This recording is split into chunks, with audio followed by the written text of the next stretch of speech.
So, language processing is something that psychologists have always wanted to know how we understand language, what makes a language different, how do we communicate, uh, what do we use to communicate, what words, how does this, process in the brain and all those. So, this has been a concern, and language is a dynamic process, so it keeps on evolving, it keeps on changing. So it just flows, so it's a dynamic process. And language processing is understood in the by careful examination of the temporal lobe. So that is where language related thoughts and you know other things, the neural actions related to language is it's a temporal lobe is a hub for language.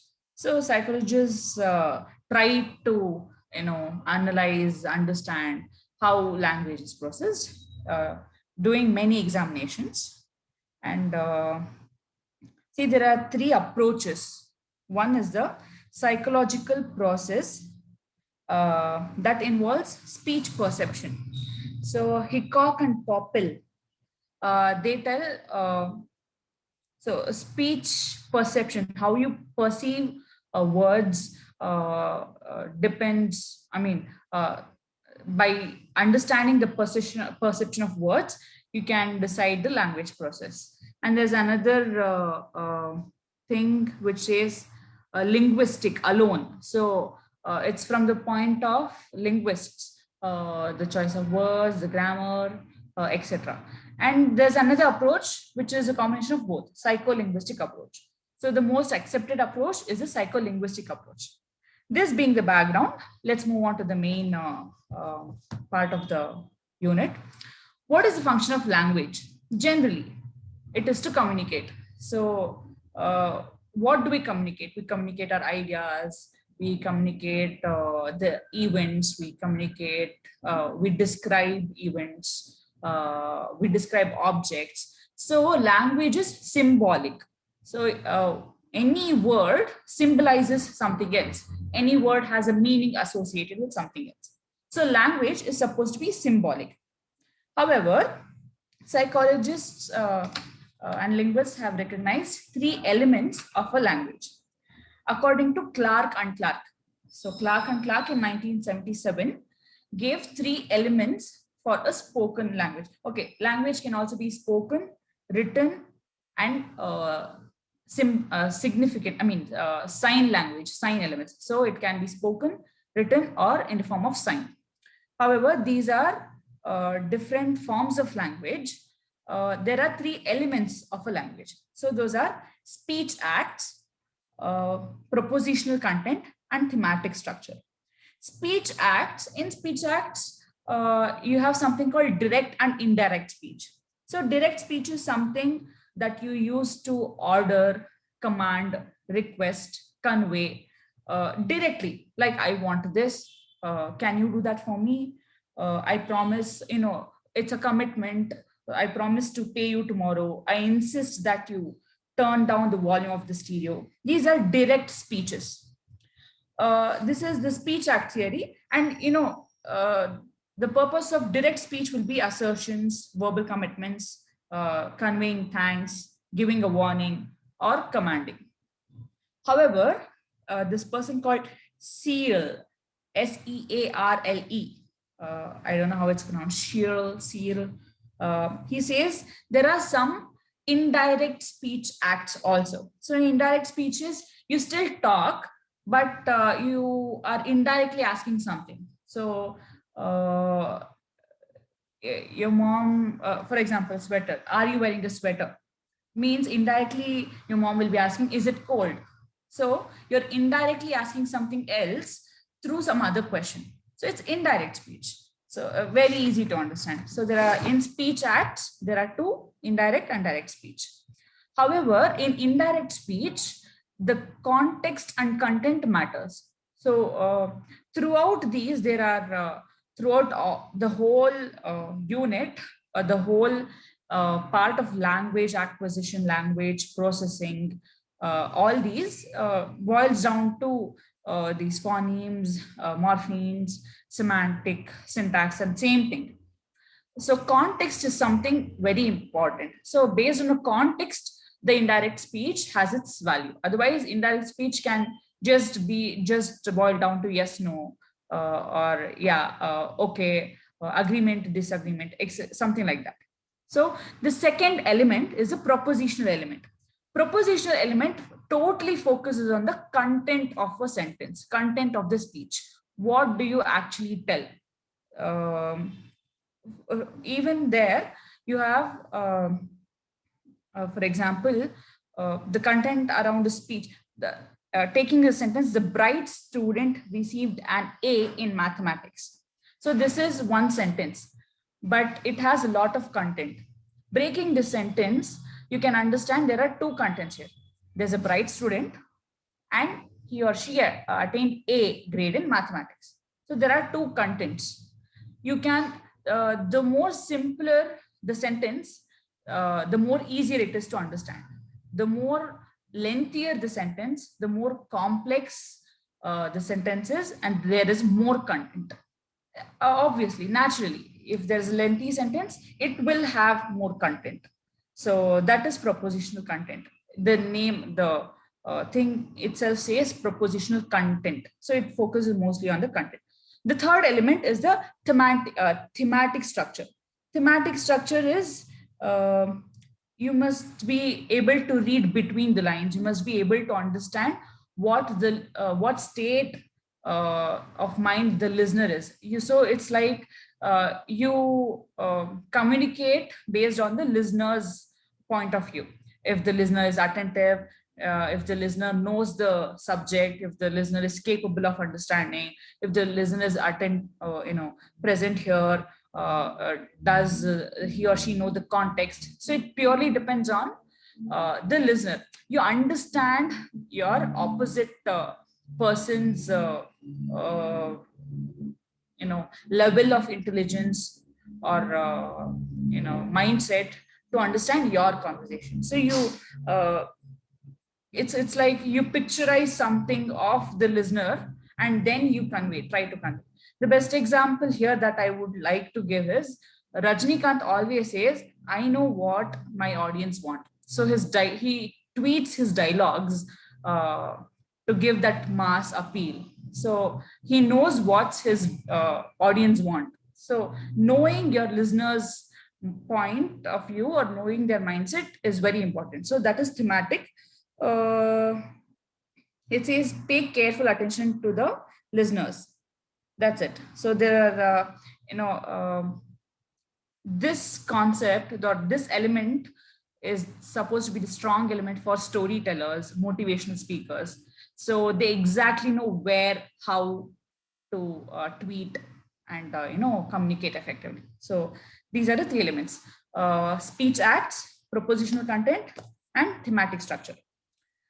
I hope it's clear. Moving on, structure of language. This we have done in previous unit also. It all boils down to phonology, morphology, semantics, and syntax. So phonology is, sounds. Morphology is a group of sounds. Semantic is something to do with the meaning. Syntax is something to do with the grammar. However, uh, we don't take morphemes much into consideration. We directly take phonology, semantics, and syntax. So these things, these three are the basic structure of any language. In English, there are close to 45 phonemes. In other languages, there are close to 85 phonemes. There are more also. So the more the phonemes, the complex the language is. More the phonemes, the range of words, or there is more exposure for understanding and analysis of a language. So That's why we find it difficult to learn some foreign languages, because later stage also it all we are used to hear certain phonemes on a regular basis. So anything extra, it's hard to process and analyze and digest. So phonemes and morphemes. So these are basic units of and structures of language. Moving on, higher levels of linguistic analysis. It is the same thing that they tell, but they use different words. So first level that the psychologists deal to understand a language is lexical content, based on the lexical content. Now, what is lexical? Lexical, remember dictionary, lexical dictionary. Lexical can be understood something like synonyms and anonyms. So lexical is the synonym of a dictionary. So for example, sun, there are different words for sun in Sanskrit, Kannada, Tamil, and other things. So it's like you go on listing, but you use a particular word only in particular context. You don't use every word everywhere. So you pick a word that is best suitable for the context. So choice of words, range of words, their antonyms, anonyms, synonyms. Knowing this is lexical content. So one can analyze the lexical content of a sentence or some of the unit of language production. When a lexical analysis is performed, the question is simply what words are used and how many times they are used in the simple language. So Thorndike and Lodge says lexical content is very useful in predicting the ease with which different words can be learned in laboratory situations. So if you put a person to learn some new language, it all depends upon how many words they learn and how many times they learn. So it's some lexical dictionary. Remember like that. The second level is the syntactic content. Syntax is grammar, the arrangement and the order of words to form a sentence. Here we are not concentrating on a meaning. Syntax and semantic go hand in hand. However, when you're trying to analyze a language process in levels, syntactic comes first, because you need to arrange the words first and then think of whether it is meaningful. So syntactic is arrangement of words in some particular order. So the set of, so arrangement of words is nothing but grammar. So there are 8 parts of grammar that we do. Why do we do that? To form meaningful sentences. So what is grammar? The set of rules indicating how the elements of language may be combined to make intelligible sentences is referred to as grammar. So there are few set of rules, features, all rules are meant to be broken, but the purpose is to convey it meaningfully. As long as the listener is able to understand, you can do. But there are predefined set of rules which makes this process easier. So that is syntactic content. The third level is semantic. Semantic is like meaning of a passage, comprehension, perception, interpretation. So this is again contextual. For example, okay, word here also semantic. There are two levels that you do. One is word to word meaning, and one is sentence meaning. Further, you also do a summary of a passage. So depends on here when you're, if you give pauses in between, the pauses also convey something. So it might just make you focus on particular words, not the sentence. So semantic meaning totally depends on the context. So lack of there is this person who says word meaning is a function of the interaction between word features and the extent to which they match those belonging to certain prototypical and non-prototypical contexts. So there's a prototype for sentence, that is the syntax, and come, just come. Okay, just come means come here, or just go. So it all depends. There's not exactly, you don't follow syntax there, but you still convey the meaning. So there's prototypical uh, and non-prototypical context. So context is something uh, you need to keep in mind. Now that is the structure of language. All boils down to in the basic levels of basic units of language, you have phonemes and morphemes. In the higher levels, you have lexical, syntax, semantic. So that's with the structure of language. Moving forward, the phase structure of sentence. So when you consider a sentence, sentence is something very important in any language. So how you form sentence determines your knowledge on a particular language. How do you know the grammar, etc. It tells a complete picture of how much you know the language in and out. Okay, so structure of sentence. When you consider, there are people who look at sentence as mere combination of phonemes. There are people who look at sentence as mere combination of morphemes, but there are people who look at sentence as mere combination of words. But what matters is a combination of phrases. Now what are phrases? Combination of words, combination of meaningful words are phrases. So sentences are a combination of meaningful phrases. Okay, so there are, any sentence should have a noun phrase and a verb phrase. So two must. Okay, these are two must. Let's take an example. The example is, the boy ate an, where is it? The boy ate an apple. Simple sentence. So there are, the boy ate an apple. So there's a noun phrase, there's a verb phrase. Again, this noun phrase has two parts, the determiner and the noun. The is the determinant because we are telling the boy, one boy, that boy. Okay, so, and the noun is the boy. Okay, noun, let's not get into like proper noun, common noun, etc., etc. So there is a noun, there's a determinant and a noun. In the verb phrase, you have a verb, the determiner, and the noun. In verb phrase also, there is verb and noun phrase. So what does noun phrase consist of? The determiner and the noun. Plus there's a verb. What is a verb? Ate. And what is the noun phrase? An apple. So there are two nouns here, the boy, the apple. Okay, and there are two, because there are two nouns, there are two determinants, the boy and apple.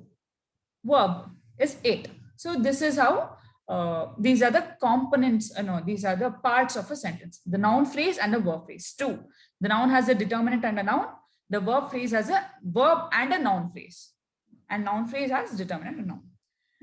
However, when you're telling a sentence, the pause that you give and where you give the pause is very important. You get a whole different meaning if I tell, the boy ate an apple, or the boy ate an apple. The boy ate an apple is more easier to comprehend and understand versus the telling, the boy ate an apple, or the boy ate an apple. So depends on the length of the pause, where you give the pause. So pausing in a sentences is something that you learn by exposure, learn by listening, or simply understand by how it sounds, what is the meaning it's conveying. So that is it. That is the structure of sentences, phase of structure of sentences. Phrases, noun phrase, verb phrase. That's it. Moving on. There is another way you understand the sentence, that is surface structure and deep structure. Surface structure is simply in terms of phonemes and morphemes. How many sounds, how many speech syllables, how many words it contains. Simple on the surface level. However, the deep structure of sentence is where you get the lexical content and the syntax and semantics. Same, it goes back to the levels of language analysis, how you analyze a language. That is just deep structures. So the choice of words, that is the lexical content, the arrangement of words, syntax, uh, the the meaning that is it's conveying, the semantic. So this is the deep structure. However, the deep structure has, there are Noam Chomsky. This person says uh, there are two components or two types of deep structure things. So if it has one single deep structure and many surface structure, then it is a synonymous sentence. Synonymous is quite easy to understand. Synonymous, straightforward, like-minded, same things. So easy to understand. There's another type of sentence in deep structure that is ambiguous. Ambiguous has more deep structures and very few surface structures. Whereas in synonymous, there's only one deep structure and two or more surface structures. So surface structure is simple, in terms of phonemes and morphemes. Deep structure, it has more context-based choice of words, conscious choice of words. So, and there are rules that tell how do you make these ambiguous or synonymous sentences. These are called transformational rules, and it was given by Noam Chomsky. So how do you make ambiguous sentences or synonymous sentences in deep structured sentences? So that's about it. However, while making these deep and surface structure sentences, schema is something that you have to keep in mind. Schema is nothing but a mental representation. So schema is always associated with, some footnotes. So for example, you think of Apple. Apple is the main bigger picture. The footnotes will be red, round, sweet, fruit. So these are, it is associated with footnotes that's already there in your mind. So the bigger picture is Apple. So these are the schemas that you build. So the more deep structure sentences has more schemas. However, just producing schemas might not give you anything. If I just tell Apple, you'll have many questions. What about Apple is she trying to convey? Is she trying to give the health benefits of Apple? Is she trying to give the pleasure aspect of Apple? What is it? Or is she trying to give us the different recipes of Apple, milkshake, salad, etc., etc.? So just the Apple is a useless schema, but when used with other phonemes, morphemes, and context in form of sentence, then it has a meaning. So deep structure, surface structure. So one part is to understand the sentence in form of noun phrase, verb phrase. Another part is to understand from surface structure, deep structure.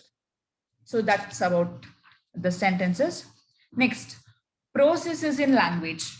How is language processed? How do psychologists analyze language? It has three processes. The first process is production of language. How do you produce a language?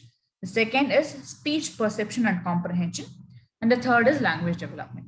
Prahash will be taking the language development and going to the Kin's model. I will do the production of language and speech perception. Production of language. This is very important. This whole question, processes in language, expected question, 10 marks question, what, 456, whatever, that 1,000 words, that thing. So production of language happens in five stages. Yeah, it has 5 stages or levels. Okay, so those are discourse plans, sentence, constituent, articulation. Fifth one is also articulation. So I don't understand Basically, they are just 4, but the textbook has made it 4 and 5 as the same. Okay. So, however, production of speech, uh, the beginning of a dialogue is usually the production of speech by one of the participants, although a gesture or sign may initiate such an interaction and have its origins in a similar verbal plan. Okay, so we Indians try to usually start a conversation with this, and or like that. So there's a sign or gestural act that is involved in starting a conversation. However, if you want to start it verbally, you need to plan. That is the first step. Plan, discourse plan. In discourse plan, you have many. This person called Greece in 1975 gave four criteria for a discourse plan. How to plan? It's famously known as Grecian maxims. So Grecian maxims has 4 components: quantity, quality, relation, and manner. He simply says while planning, you need quantity says avoid running off at the mouth. That means you have to have enough number of words stored in your brain before you even start planning. So you must not run out of the number of words. It has to just keep on flowing out of your mouth. Okay. Quality. Do not lie and do not compromise on what you want to say. Okay. So quality also again depends on the choice of words. You remember the lexical content. Okay. And relation. Avoid making statements irrelevant to the topic of a conversation. So you will suppose we are talking about language, and suddenly I talk about water, and some people will go on speaking H2O, hydrogen, oxygen. So we are deviating. So we should not deviate. So we have to stick to what we need to convey. Relation. Manner. Avoid ambiguous and vague statements. That again goes back to relation, but it's, he has just given as an addition point. The simple way to understand discourse plan is you want to tell a joke.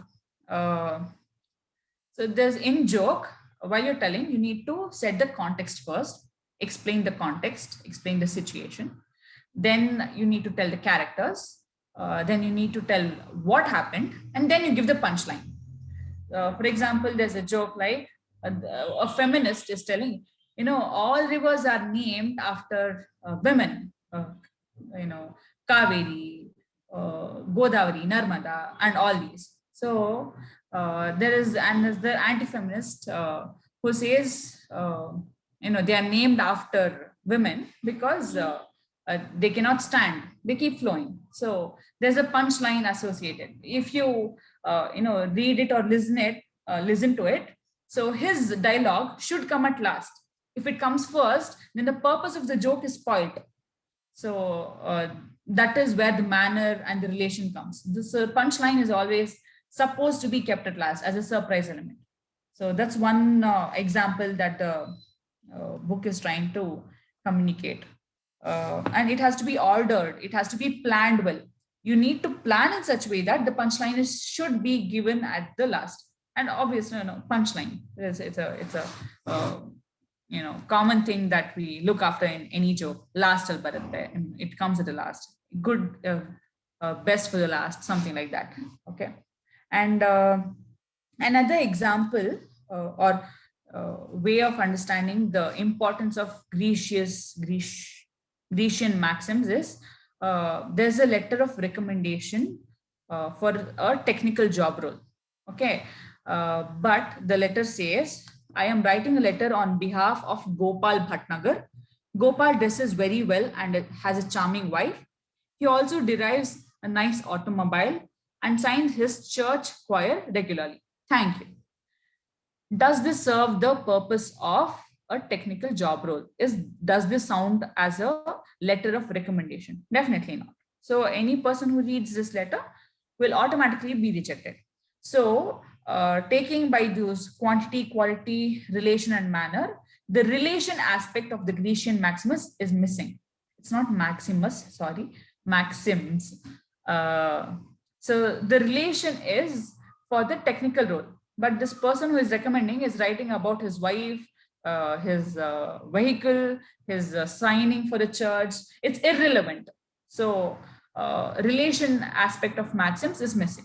So even though you planned, to recommend that person, you're not executing your plan properly. Your plan is not executed well because it does not have the relation of the Grecian maxims, fulfilled. Okay, so you reject it. However, when you plan a sentence, you plan it globally.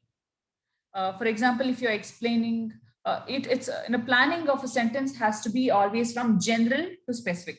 You will not go from specific to general. You always go from general to specific. You're describing your house. You will first tell which location your house is in, then which street, etc., etc., etc. What is the dimension of the house? What then go to specifications. How many rooms does it have? Which facing door? And then you go to the interiors of the room. It has this. This is my room. This is my brother's room, my mom's room, etc., etc., etc. This is the hall. So you go from a bigger picture to the smaller picture.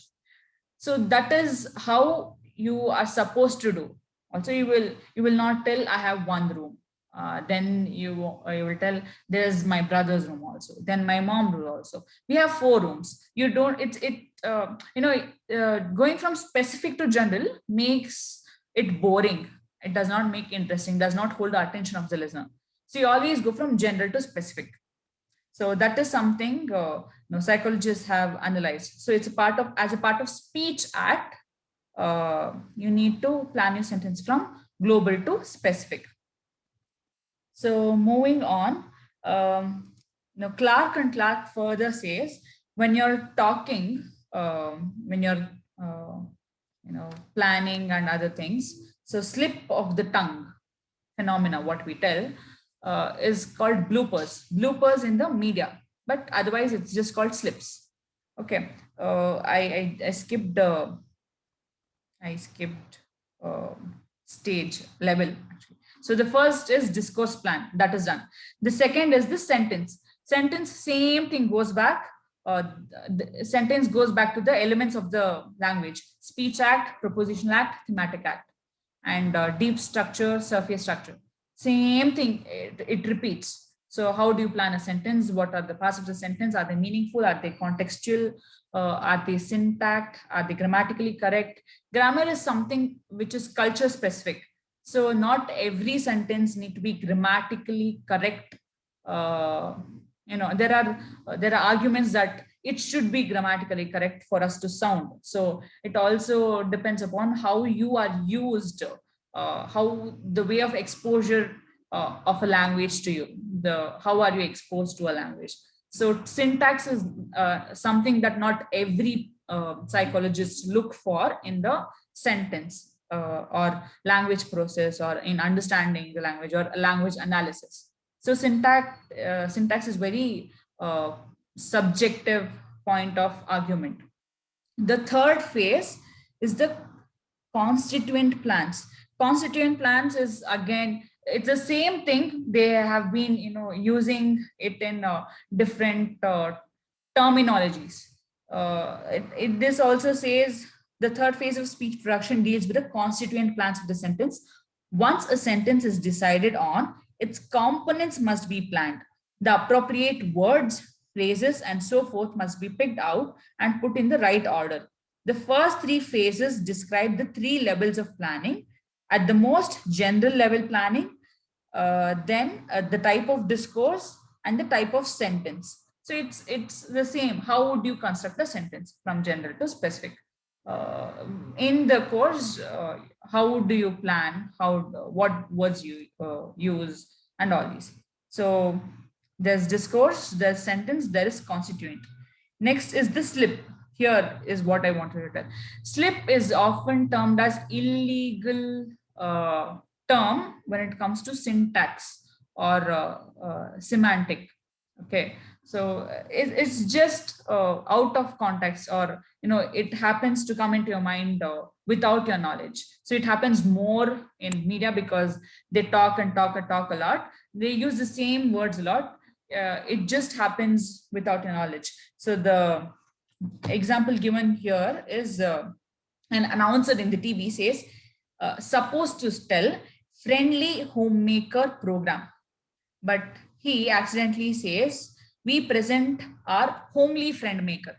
So there's the context or the way we understand completely diverse. Friendly homemaker versus homely friend maker. So there's a homely friend maker versus friendly homemakers. So there's a huge difference, but it happens at the slip without your knowledge. The last phase is articulation. Articulation is execution of your plan in a creative way. So we often tend to look around the mouth when a person is speaking, not exactly at the eyes, but around the mouth. We also look at the eyes, but we without a knowledge we look at the mouth. How we use our facial muscles to pronounce a word. What you know uh, do we use British English, do we use American English, how we pronounce the nouns can be pronounced any way they tell. So how do you choose to pronounce the words? How do you make it sound more beautiful and creative and attractive? So articulation of a particular sentence or a word is something a part of the last part of production of language. So you produce a language. So that there are 4 stages: the discourse plan, the sentence, constituent. Slip of the tongue comes under constituent, but if you want to take 5, slip, and the last is articulation. So this is part of production of language. That is the first stage in process of language. Just the production of language has 5 things. Under the discourse plan, you have Grecian maxims that has quantity, quality, relation, and manner. And there are 5 stages. So that's about the production of language in language processing. Moving on to stage 2, speech perception and comprehension. This is totally contextual. Uh, you know, so speech perception is not the simple identification of sounds. How do you perceive a speech is not a mere a speech is not a mere group of phonemes and morphemes. That is what they are trying to tell. And always you start comprehending only when the speech is over. Only after I complete the whole line will you start even though that process is very quick, it happens only after I complete a particular line. So you will understand the sentence only after its completion. That is one basic funda. So a complex process of speech perception involves encoding and comprehension. So you encode, what you encode is simply identifying how many words are there, what do they mean, how many words are there, are they grammatically correct. Comprehension is what is the meaning of each word. Okay, I put all the meanings together. Now do they make sense to me? Do they give me a message, or do they convey something? That is comprehension. So you read between the lines, you read between the words. So again, goes back to phonemes, morphemes, syntax, semantics, everything. It's the same thing that goes throughout the unit. So those 5 things you definitely need to keep in mind: phonemes, morphemes, syntax, semantic, and lexical. Okay, those things you need to keep in mind. Recognition of words is very much dependent on context, explanations, and knowledge. So, have you washed your hands for dinner is a sentence which indirectly calls you to have dinner. Come have dinner. But in the form of it's an indirect speech as part of speech acts, the first element of the language. So it's an indirect speech. So indirectly you're calling for lunch, but in the form of asking questions. Have you washed your hands for dinner? Something like that. Okay. And also there is something called phonemic restoration. Phonemic restoration. So suppose I am telling a sentence like, I woke up from sleep because I had a frightened, and I give a pause. Most likely you're about to tell dreams, okay, or frightened thought. Okay, so you will fill in the blanks because you understood the context of the most of the sentence. So that is phonemic restoration. So you already know, you have some knowledge about different contexts, different words, vocabulary, no, the synonyms, antonyms, and other things. Because of the existing knowledge, you tend to fill the gap by your own. So that is phonemic restoration. Now there was the experiment conducted by Warren in his laboratory. So he gave a number of sentences, and it purposefully he made people to, okay, so purposefully he made people to miss a few letters in the whole word. So for example, legislature. So the purposefully a person coughs while telling s, legislature. So you will tend to you tend to fill those missed words or letters by your own, because you know the context. The people who didn't know the context told legislature. Okay, I don't know what does it mean. So people who are not exposed to those kind of contexts told legislature. They missed the s. They can't understand and comprehend the meaning of legi and lature, because it's a two different word. It is not one word. So who already knew, recognized the missing letter and said legislature is a one word. So this was an experiment. So phonemic restoration is also contextual, contextual and knowledge based. How much knowledge you have, and with what context it is represented and understood. So that is with respect to phonemic restoration. This phonemic restoration, we are doing this as part of speech perception and comprehension. Okay, and there are few theories. There is this device called spectrograph. It's an electronic device which measures the variations in energy while telling a sentence. So what word you stress on, how do you stress on, your energy level, is it monotonous, is it sweet, is it soothing, or is it aggressive? Basically the energy levels and the stress levels of each word in a sentence. So it's called spectrograph. That's a device, electronic device. And there are few theories which just says the phonetic refinement theory, phonetic refinement theory by Pisoni. He says that we start with an analysis of auditory sensations and shift to higher level processing. So auditory sensations, he's just telling the process of language starts at basic level and then goes to higher levels. What are the basic levels? Mere listening to phonemes and morphemes. So he, instead of using phonemes and morphemes, he's telling auditory sensations. So that's all. Then there is trace model, which says speech perception begins with 3 levels of feature detection: the level of acoustic features, the level of phonemes, and the level of words. Same thing they're telling, but it just has different names. Trace theory. Now, trace theory has 3 levels: level of acoustic features, the sound features, the energy of sounds, the stress levels, acoustic. Level of phonemes, same thing, phonemes in a higher level, you group of syllables. Then level of words, so group of phonemes is words. So there also you start from lower level and higher level. Further, this trace theory says higher levels has impact on lower levels, vice versa. Lower levels also impact on higher levels. So they are interactive.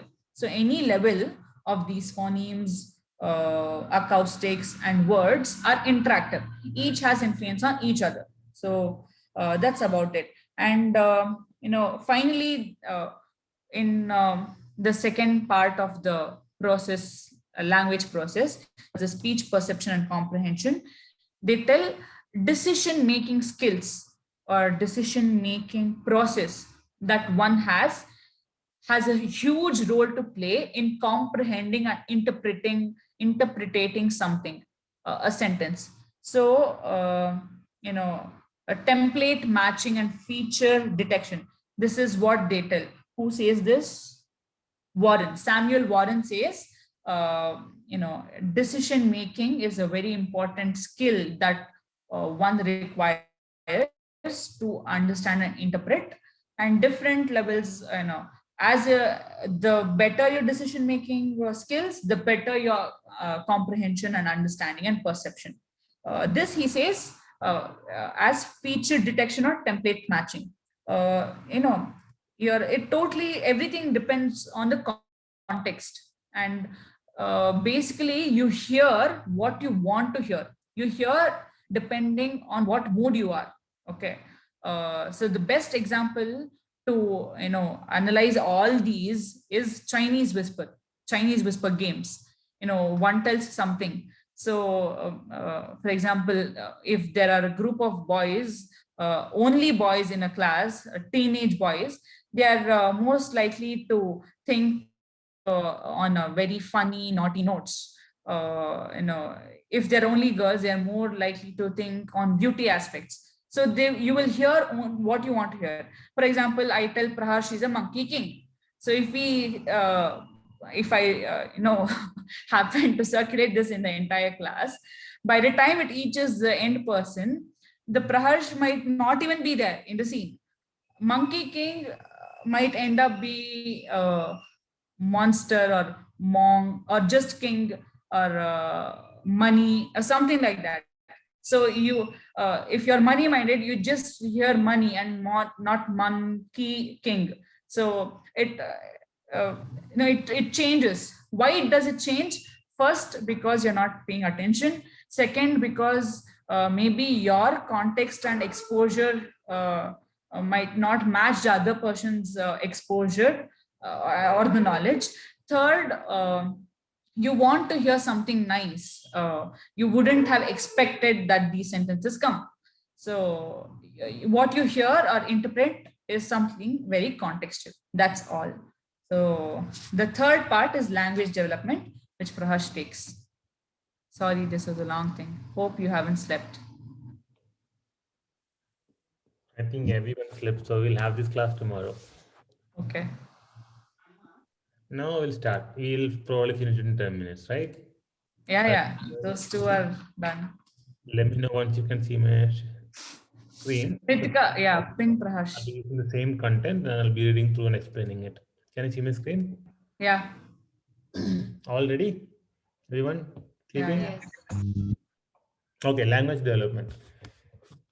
So basically there is only two major pieces of this left. One is this language development, which is pretty easy, and then there is a repeated question about this guy. Very difficult to pronounce the name, but there's a model given by this person about the language processing. It includes a comprehensive idea all put together from all sorts of ways of life. So those two things we'll quickly cover and then we'll wrap up. Language development is pretty actually easy. Just a walkthrough. I'll just read it, and if you have any questions, just stop me. Okay, if you can just unmute and stop me, I'll explain more. Language acquisition and development follows a fairly orderly course. So yesterday we have explained already how the language development happens, right? The cooing, bubbling, and all that. One sentence, one word, second word, then goes to the complete sentence and things like that. So the understanding of the language development goes hand in hand with language acquisition. This order has been discussed in detail in the earlier chapters of the language, blah, blah, blah. Here we will focus on development of semantics, which ultimately helps a child in comprehending language. Semantics is already Soundra has explained is more towards the meaning of the actual text or sound. So when it comes to comprehension of the language, the semantics plays the major role. Making speech sounds is only the first step in acquiring language. The sounds must come to represent objects, symbols, and events in child's environment, and they must acquire meaning for the child. So initially it will be all sounds. Now at this level it will become meanings. Children children are familiar with many aspects of the environment before they learn to speak. The parents, the toys, the pets, siblings, etc. They keep seeing all this and they watch all this all the time. The household objects are familiar stimuli. At this early stage of language development, the task is one of learning to associate particular environment stimuli with particular sound symbols and responses. So, one example is they will learn how to associate the word mama with this person who is bringing food every day. So there is a sound called mama which people keeps repeating, and there's a person who keeps coming to give food. So slowly the child grows to associate these two, and the semantic structure forms in its mind that mama means the sound mama means this person. So that's the object that's associated with the sound now. Only when such associations are acquired, the speech sound comes to represent or symbolize a specific object or event for the child.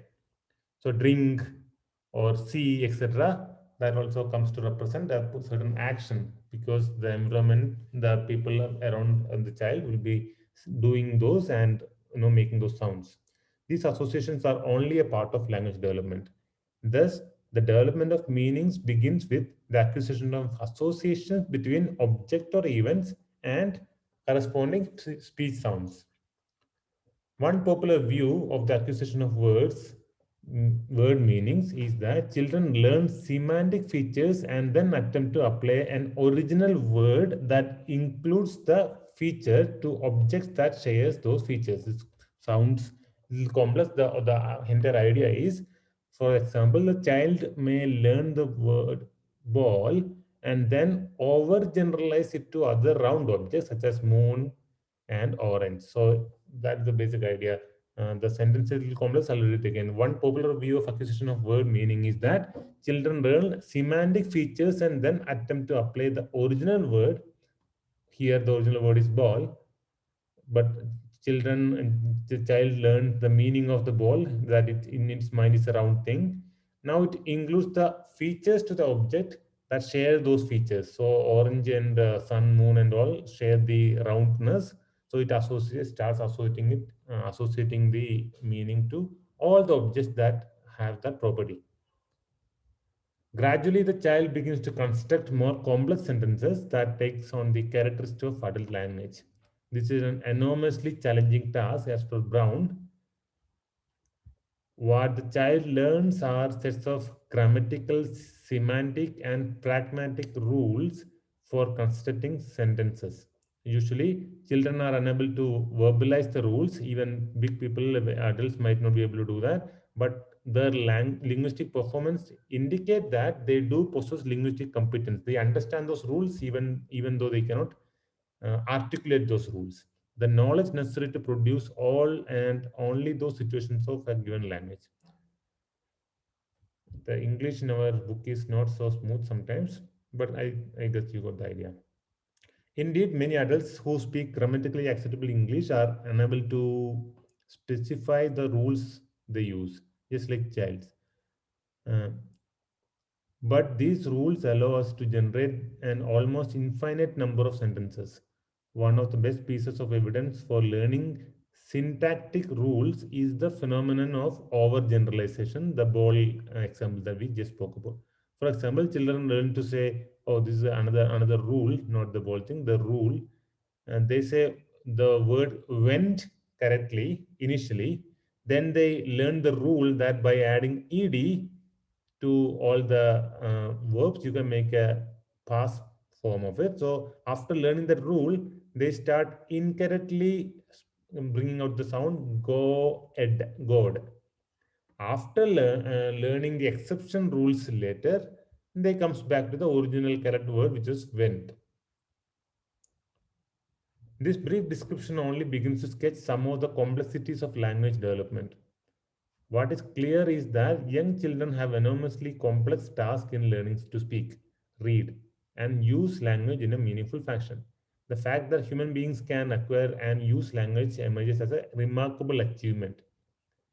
Finally, relating language development to the earlier discussion of speech acts, there have also been some interesting findings. For example, it appears younger children view the meaning of I promise differently than do older children and adults.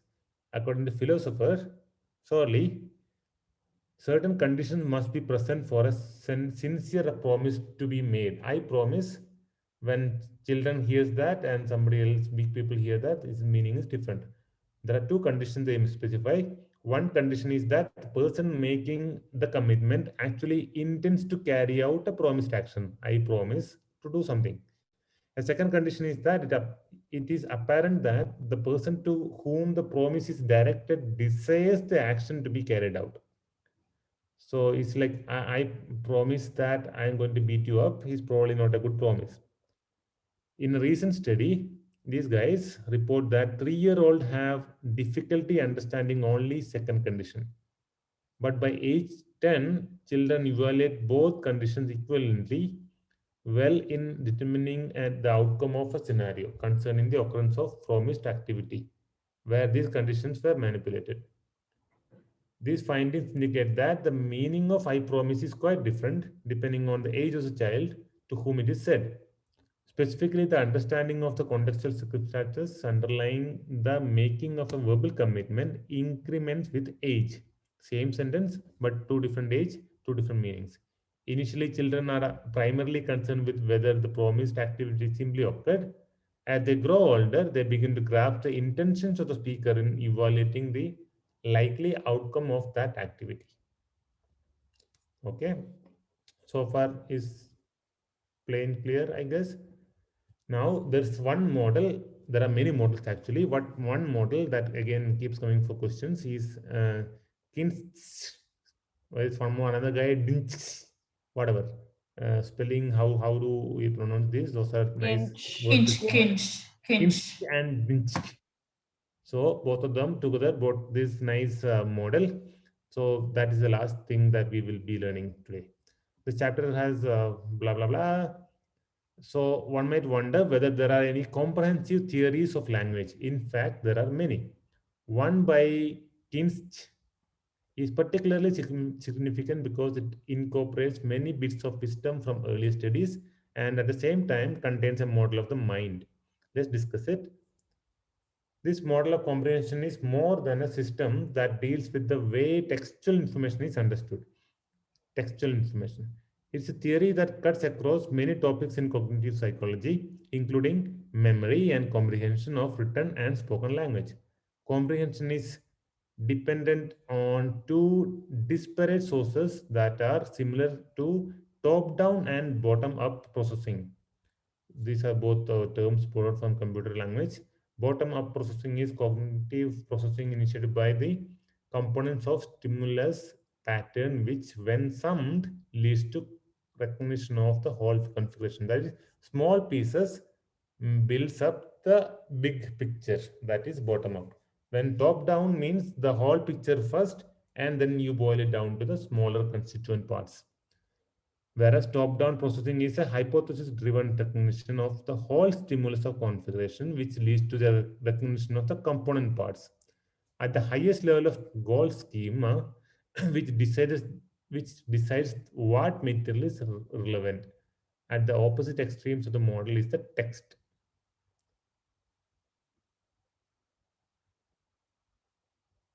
The model is based on a proposition. Proposition, if you remember, is one of the three parts of the Content. content. So it's kind of what is being proposed in the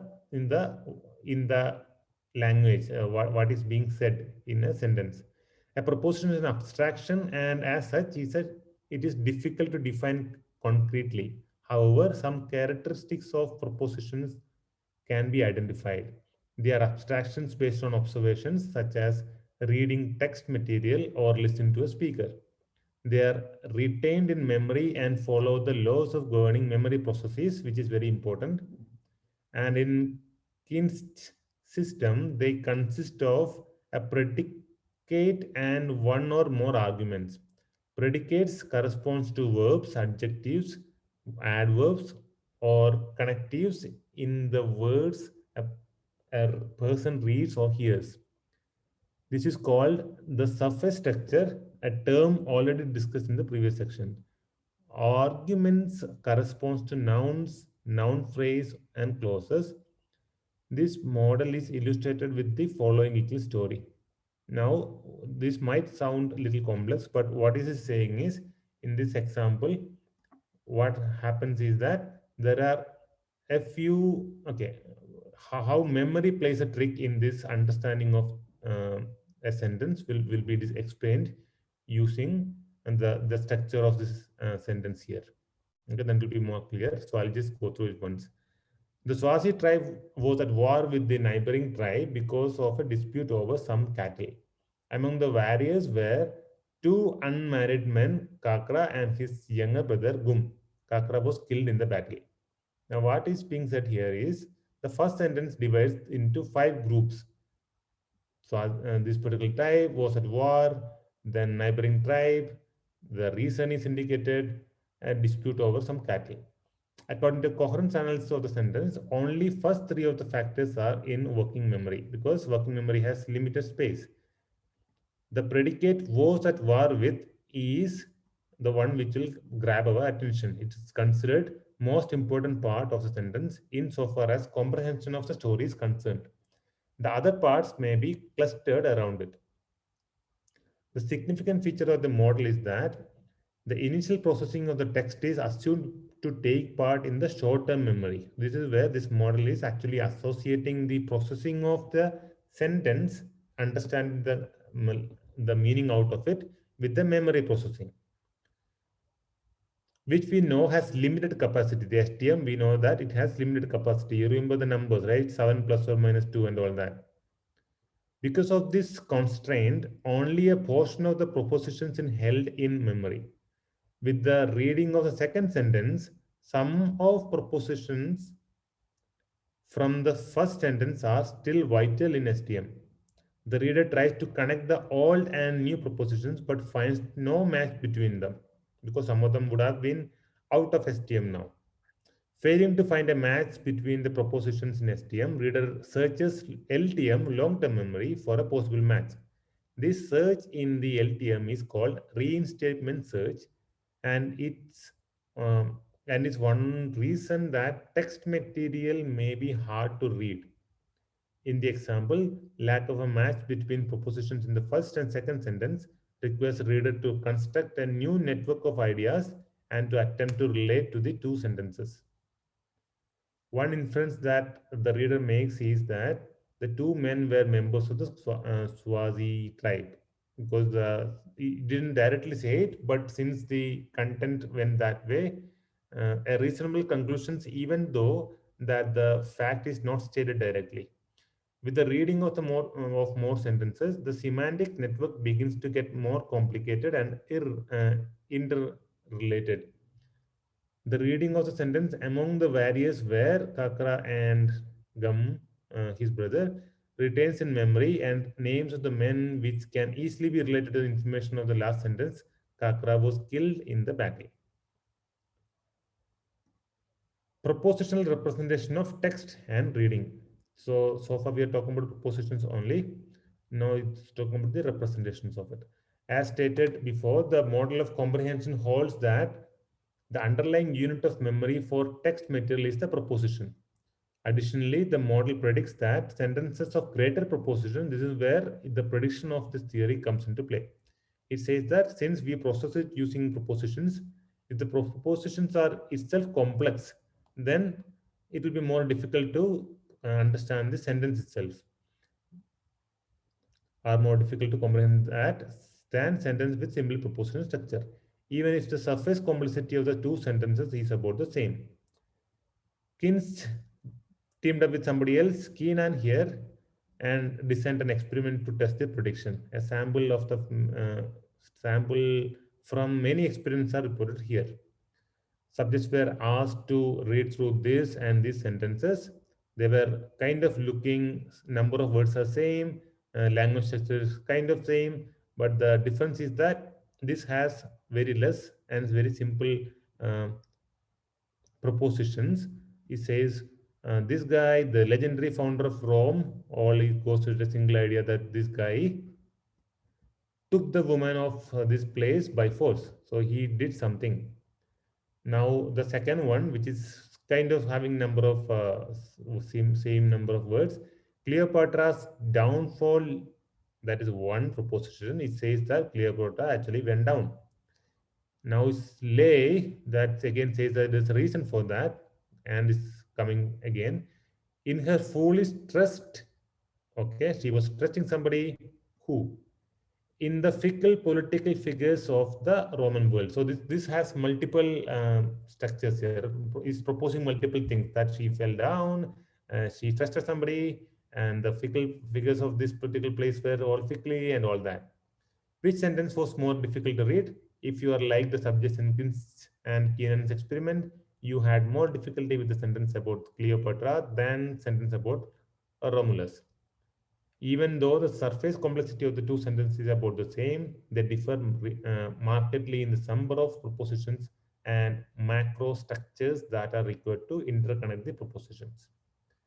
In this guy and that guy's experiment, Kinst, how do you pronounce this thing? Anyway, Kinst and Needham's experiment, subjects were presented with sentences similar to the ones that we just saw. The subjects were asked to read each sentence and then write it. They could then advance slides and see the next sentence. Time taken in reading each sentence was noted. The authors found an extraordinary consistent relationship between the number of propositions and time required to read the sentence. Naturally, because it's more complex, you need to involve your short-term memory. It won't be found. Your short-term memory is too weak to hold all this together. You had to go and search in the long-term memory. Then you had to make those networks, etc., etc. So this model kind of connects your language processing and your memory processing together. That is what we have for today. Questions? Any questions? Everybody self-typing. Observations, any Monday blues questions? and late nights.